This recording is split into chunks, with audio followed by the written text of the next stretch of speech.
શું કામ હતું સાહેબ? ફોન આવ્યો તો તમારો બપોરે. મેં તમને એટલા માટે બોલાવ્યા છે કે આપણે વસ્તી ગણતરી કરવાનું છે. ઉપરથી જવાબદારી આપી દેશે કે ગામડામાં જઈને વસ્તી ગણતરી કરવું કે છે. તો તમે આજે જઈ આવો એમ મેં કહેતો નવરાવીતા. કયા ગામમાં જવાનું છે મારે?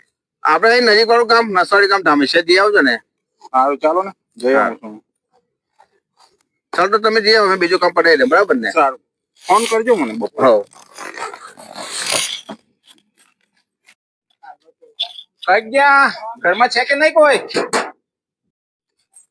બેન, અમે વસ્તી ગણતરીમાં છે, આવ્યા છે. નવી મતદાન યાદી બનાવવાની છે ને, એટલા માટે. એટલે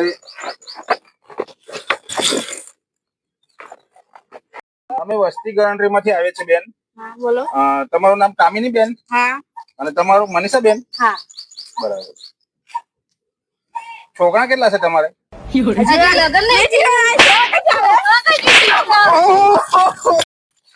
સાહેબ, માથી નહીં થાય નોકરી. ના, માથી નહીં થાય. મને દડો માર્યો આવે તો પોલીસ જો. વસ્તી ગણતરી કરવામાં કોઈ મારતો હશે સાલા? મેં નહીં જતો. તમે જાતે જાઓ. કોણ માર્યું તને? તમે પેલા ઘેર, પેલા જ ઘેર. એવું? શું પૂછ્યું તું પેલા? તે વાત કરીને પેલા તમે કીધું એમ જ કે મેં પેલો પૂછ્યું. જોવો નામ શું છે તમારું? એમ તો નામ લખ્યું બરાબર.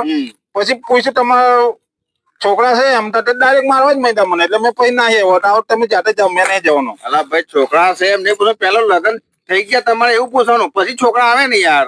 ના, તે મેં નહીં જતો. તમે જાઓ ને જાતે જ. લાય તમારો નહીં મેં ચાલ મારા જાતે જ જવું પડશે.